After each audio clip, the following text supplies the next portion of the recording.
Hey guys, it's Kelly. Welcome back to my channel. If you're new here, welcome. Be sure to hit that subscribe button, and to all my new subscribers, thank you for subscribing. I hope you are enjoying my videos, and comment down below. Tell me hi. If you are a silent watcher, still comment down below and tell me hi. And yeah, so today's video is going to be my June wrap-up. If you watched my June TBR, you know I wanted to read 11 books and I was in the middle of a slump.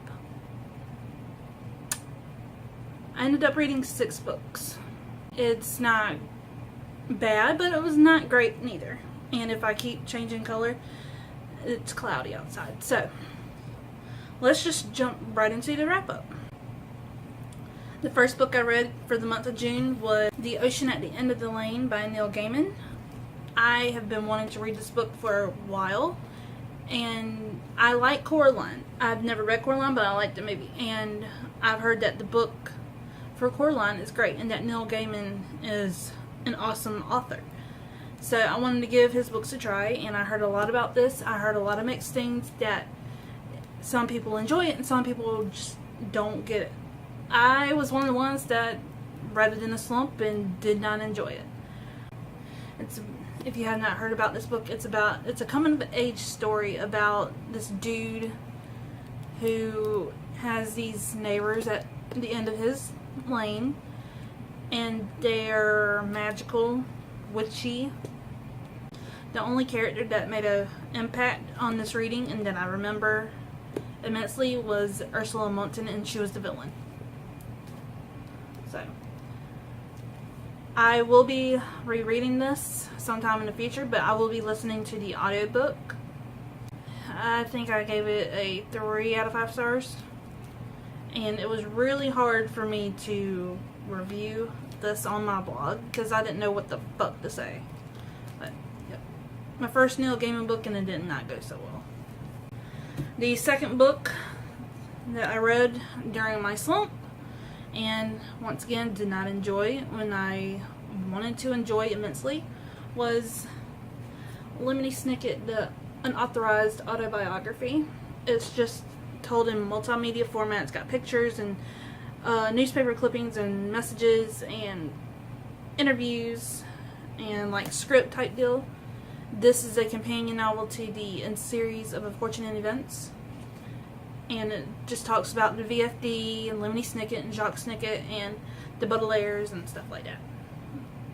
So I read it in the middle of a slump when I did not want to read at all, and I just didn't care about the story. I did not care about this whatsoever.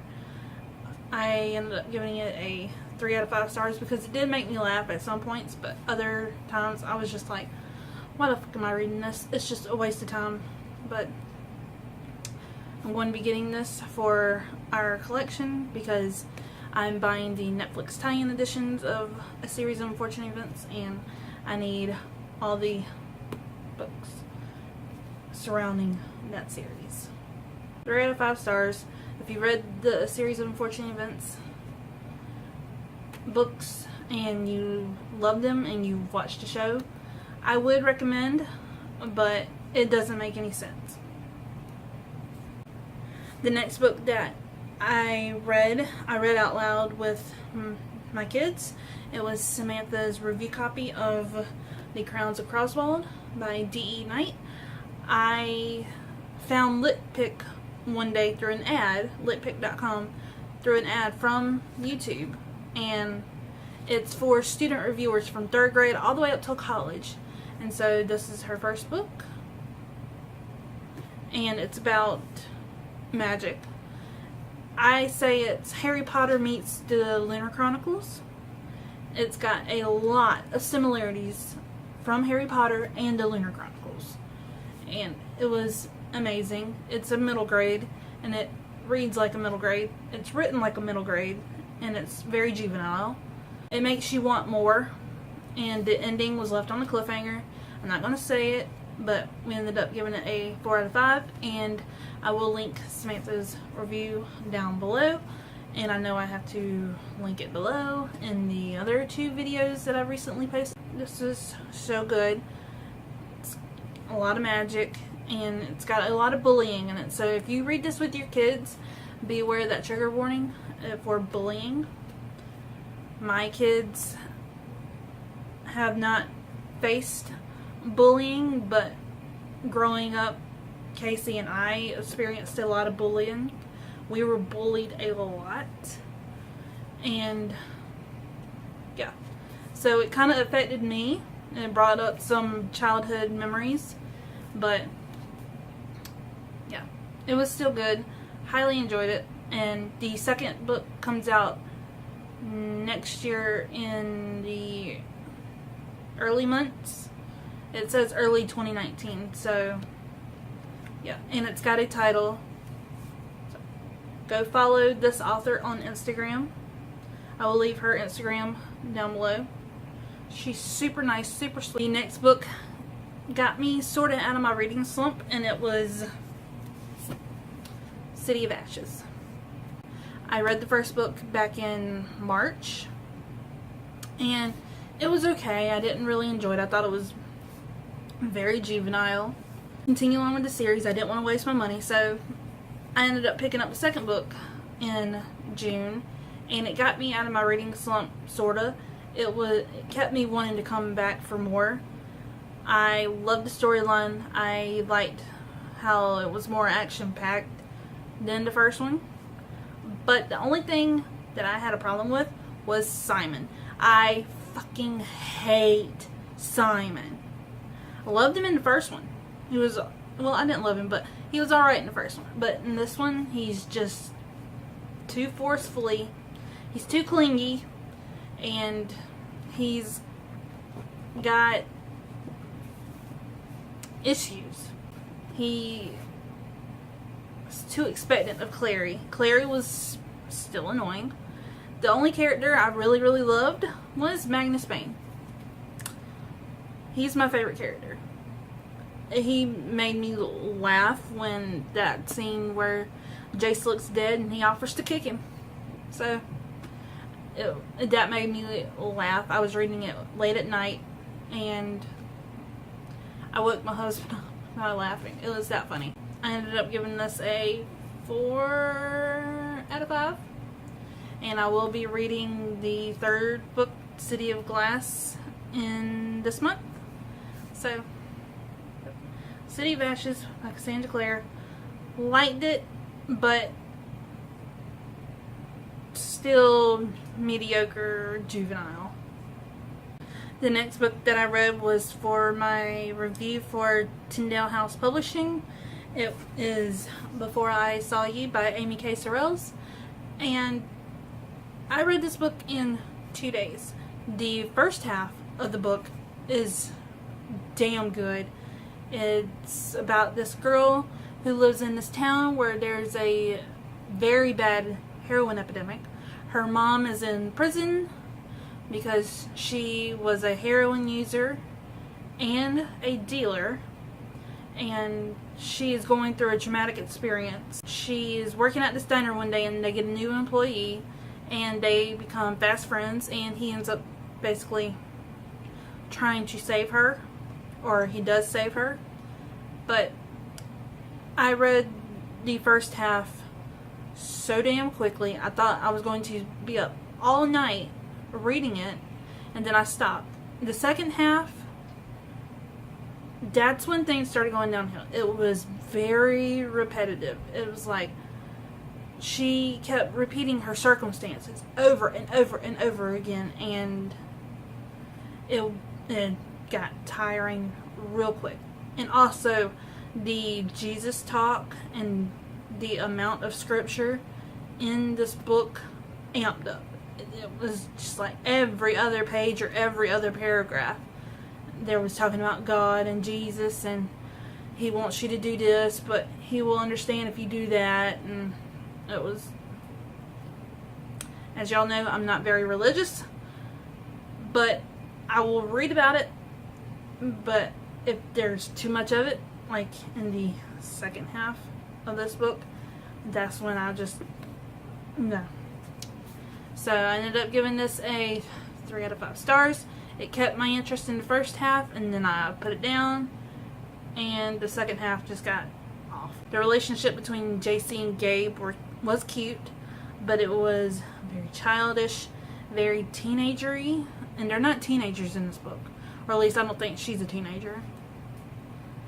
We never really get to know her age, and she's very stuck in her own head, like, will he like me because I don't live in a big house, I live in a trailer, and yeah, she was more obsessed with the material things and why he shouldn't like her because she doesn't have this and this, and she doesn't look like this and that. It was just awful. But I enjoyed it, but it was awful. So, 3 out of 5 stars. The last book that I read for the month of June was my nonfiction. I didn't get to my classic for the month because I realized I wasn't out of my slump. The second half of this book put me back in my slump. But I wanted to read this one because I have it in my head that this was the last unread book on my top bookshelf in my hallway. And if I read this and a whole row of read books on my shelf, then I would be accomplishing something. But yep, before I saw you put me back in my slump, and then I read this one and I enjoyed it. I didn't think I was going to enjoy it because on this show Willie wasn't my favorite person. So I read The Duck Commander Family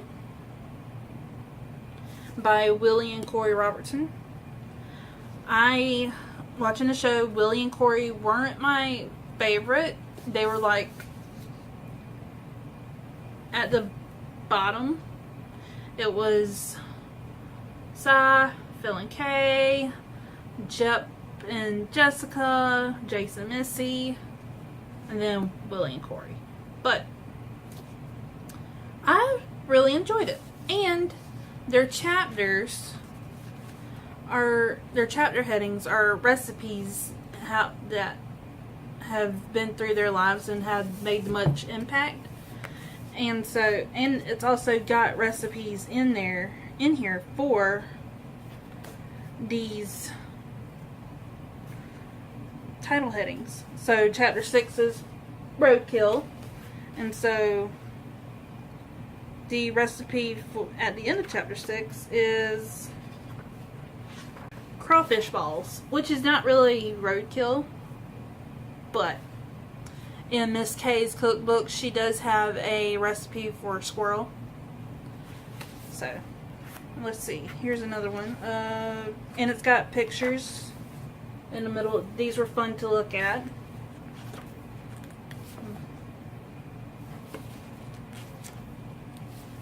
And they're kids. So, okay, here's another one. Chapter 10, frog legs. And then at the end of chapter 10, there is a recipe for garlic frog legs. And then chapter 11 is chicken feet. I wouldn't try some of these. Like, I've never had duck before, but I've had quail, which is kind of like a game bird. And I've never had squirrel, and I will never eat squirrel because that's just too close to my heart. Squirrel is one of my favorite animals. So, but yeah, I ended up giving this a 5 out of 5. I highly enjoyed it. The Duck Commander family is just my favorite family in America. So that is it for this video. I hope you enjoyed. If you did, please give it a thumbs up. Hit subscribe. I would love if you subscribe to my channel. I do book hauls, book wrap-ups, I do lifestyle vlogs, and I will see you in my next video. Bye.